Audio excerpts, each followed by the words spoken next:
It's time we take a look at the Surface Duo and LG's dual screen cover, in this instance on the V60, and compare the overall speed and the multitasking capabilities.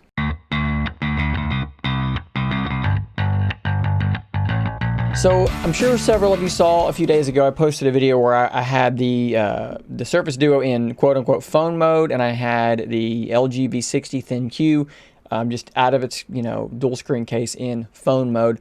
And what I was doing is I was trying to demonstrate that the Snapdragon 855 with 6 gigs of RAM, when stacked up against the 865 in the LG phone with 8 gigs of RAM, that there was no appreciable performance difference.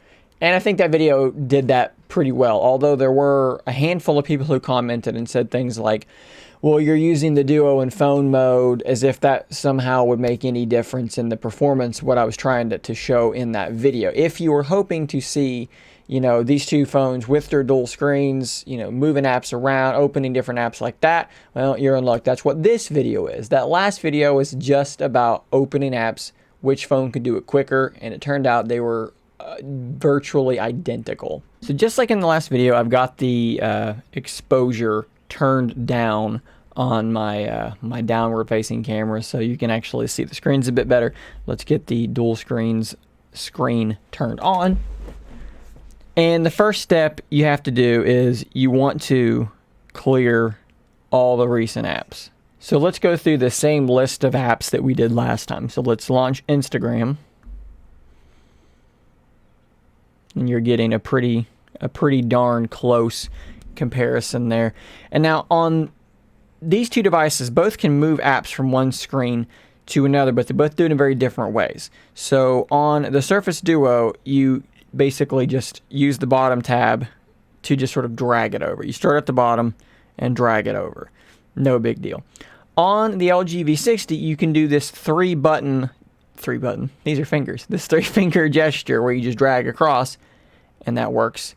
Honestly, that works really, really well. Now, there is a software key over here that you can peck and hunt and find and do it that way, but I think that is way, way easier. So we're going to leave Instagram sitting there for a moment. All right, so with Instagram still on one side, now let's launch YouTube.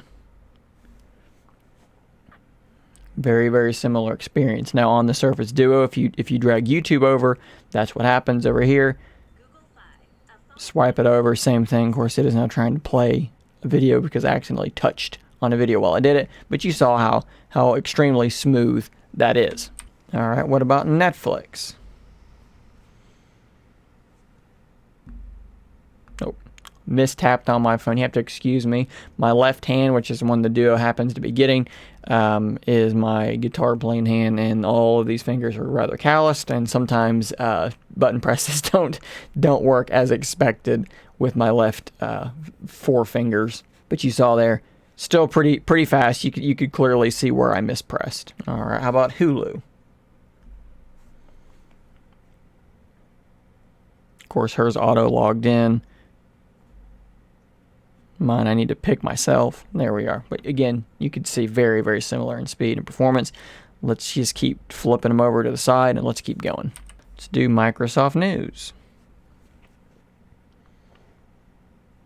All right. Let's move it over. Move it over. And I believe next we did Amazon. And we'll leave that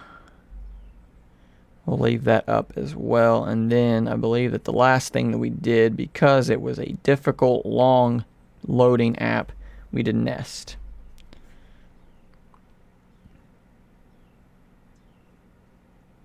All right, there's your results. And now let's bring up this multitasking view on both phones. And let's go all the way back to Instagram. And no reload. Okay. We did not run out of RAM doing this on either phone. Neither one of these needed to reload Instagram. If Instagram had been pushed out of RAM because either phone ran out of RAM, well, then what would have happened whenever we loaded it back up would be it would have to reload the app. You can see it's not doing that on either phone. It is not having to reload. All right, now you may be wondering, look, those are all just common day-to-day apps, to which I would say, yes, of course they are. Why would I? That's exactly why I chose them, because it's going to represent 99% of people's tasks 99% of the time. But let's try and push things a little bit, all right? So let's go down here and let's launch Minecraft. And over here, let's likewise launch Minecraft.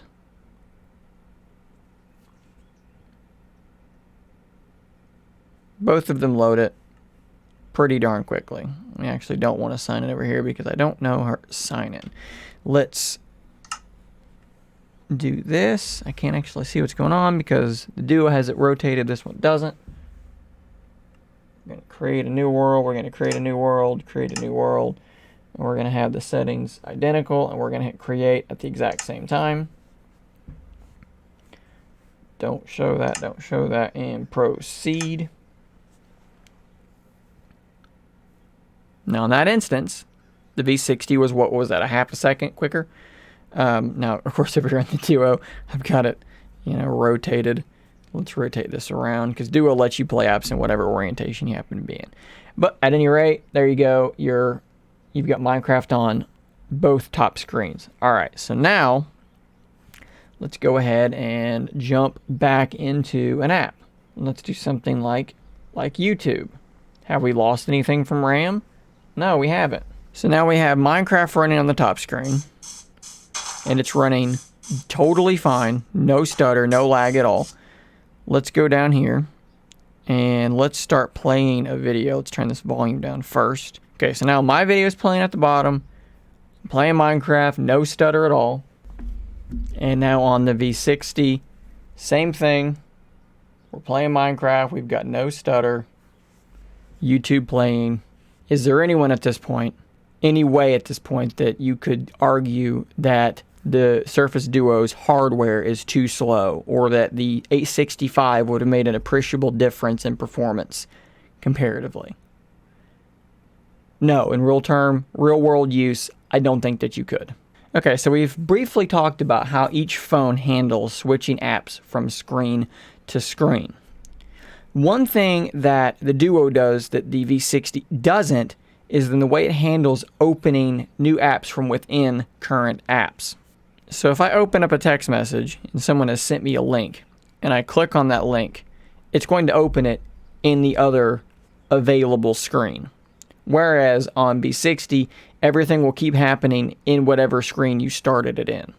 So let's open up messaging app, throw it over to the screen, and we're going to open the same link.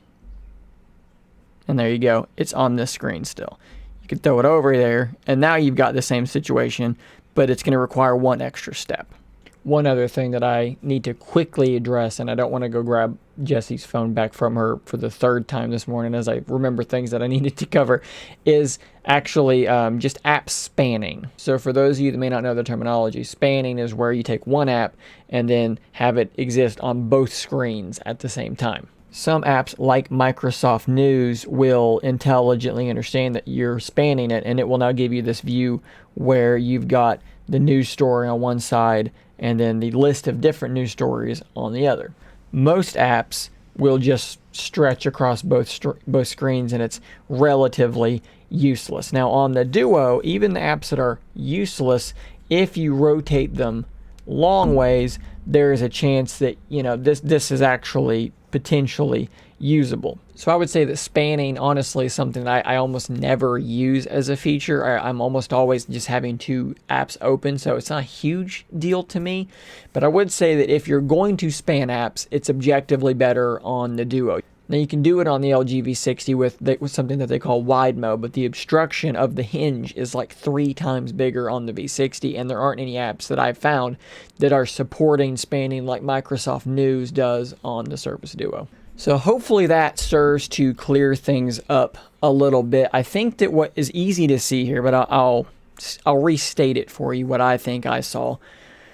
In terms of just performance, whether you've got one screen open or 2 screens open, launching apps are going to be extremely quick on either device. So quick, in fact, that the difference between the 855 and the objectively faster 865 is negligible. You're not going to see this huge difference that some of these hot takes in the comment section might tell you that you're going to see.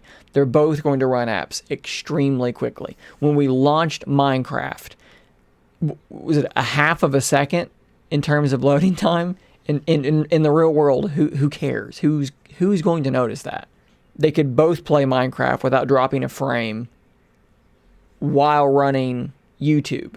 I suspect that they could both run virtually any mobile game with YouTube running without skipping a beat. I know for a fact that the Duo can run something like PUBG Mobile with a YouTube video going, and you don't even know that the YouTube video is playing. So in terms of raw power, V60, Surface Duo, to me it's a wash. There's not a huge difference there.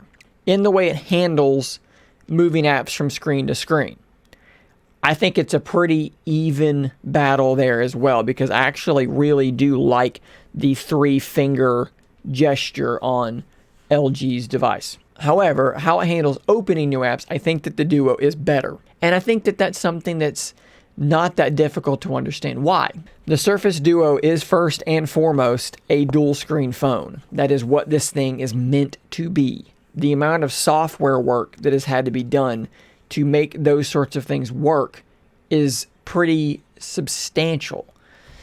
LG's V60 is first and foremost a phone, a standard slab phone, a very good slab phone that has a case, an accessory that gives it a secondary screen. And LG simply has not done the same amount of software tweaking to make it work as native feeling as what you get in the Duo. There are lots of little things that add up to being a worse experience in terms of using two screens. If you launch something like Google Messages where you're going to type something out and then you rotate it,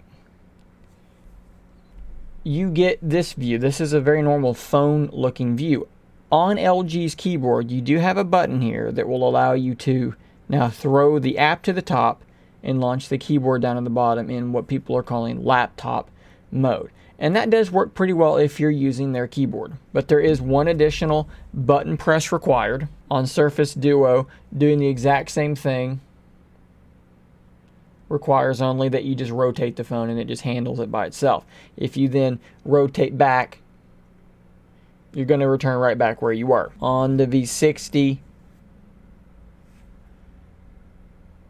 you rotate back and now you're back to pretty much normal, but now your app is on the other screen. So if you wanted to return it to the screen, you'd have to throw it back over, or you could fold the other screen back behind and that would return you back to where you were. It's really close, but it's just not quite as good. Can you get a lot of the same things done on this? Yeah, absolutely.